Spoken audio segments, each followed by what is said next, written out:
السلام عليكم. اليوم يا لاله جيت لكم بهاد التحليه البارده اللي كتبرد الغدايت في هاد الصاد وفي هاد الحراره.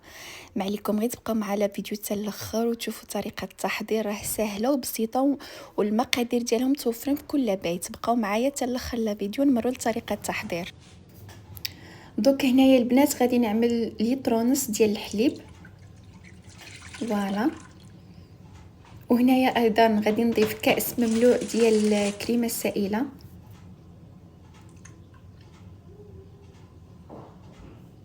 وايضا غادي نضيف 3 ملاعق ديال السكر حبيبات، وغنضيف ايضا 2 اكياس ديال الفانيلا، فوالا. وغادي نضيف ايضا 2 ملاعق ديال الكاوكاو المر،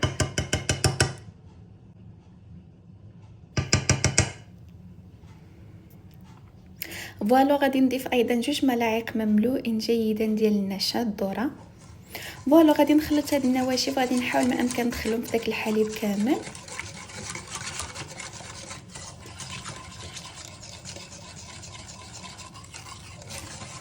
وهنايا من بعد ما جانس لي الخليط ديالي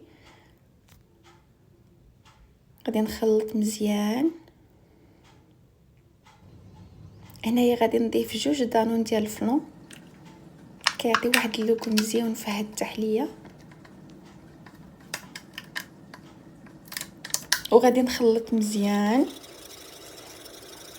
وغادي نتركها على نار مهيله، واكيد نستمروا بالتحريك، ما نغفلوش عليها باش ما تحرقش حتى يعقد معنا هذا الخليط هذا حتى يعقد، وعاد نرجع معكم.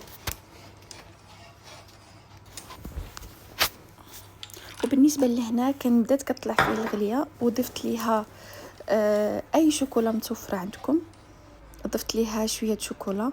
وهنايا كيفاش كتلاحظوا معايا كان الخليط ديالي واجد. هذا هو القوام اللي خاصكم تحصلوا عليه. واي اللي بغينا عندكم تقدروا تضيفوا فيهم تقدموا فيهم هاد التحليه، راه فريمون كتجي كتستحق تجربه، وسيرتو في هاد الحراره هادي كتبرد الغدايد. وصافي غادي نحاول نخوي فيهم كاملين شويه بشويه وانا معكم.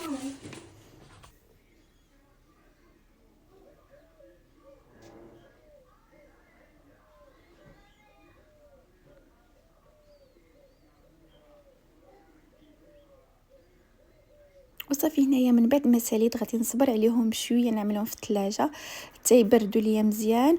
وبالنسبه للتزيين راه كيبقى اختياركم. انايا عندي هنايا هاد بخانينين تاع ديال نوازيت، صراحه عطاها واحد اللوك خطير البنات.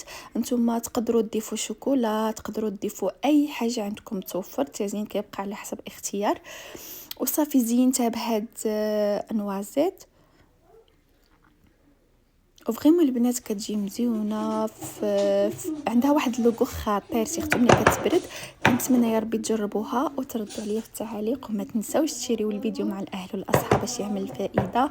اللي دخلت عندي جديده مرحبا بها، ما تنساش تابوني في لاشين باش يدخلك ان شاء الله يا ربي كل جديد. وصافي البنات هذا هو التحليه ديال اليوم، هذا هو لا فيديو ديال اليوم. كنتمنى ان شاء الله يا ربي تنال الاعجاب ديالكم. وقلت لكم بالنسبه للتزيين راه كيبقى الاختيار، كل واحد شنو كيبغي باش يزين. اهم حاجه هي المذاق، واللوغو ديالها راه خطير. كنتمنى يا ربي تجربوه وتردوا عليا. علي خليتكم الى فيديو قادم ان شاء الله.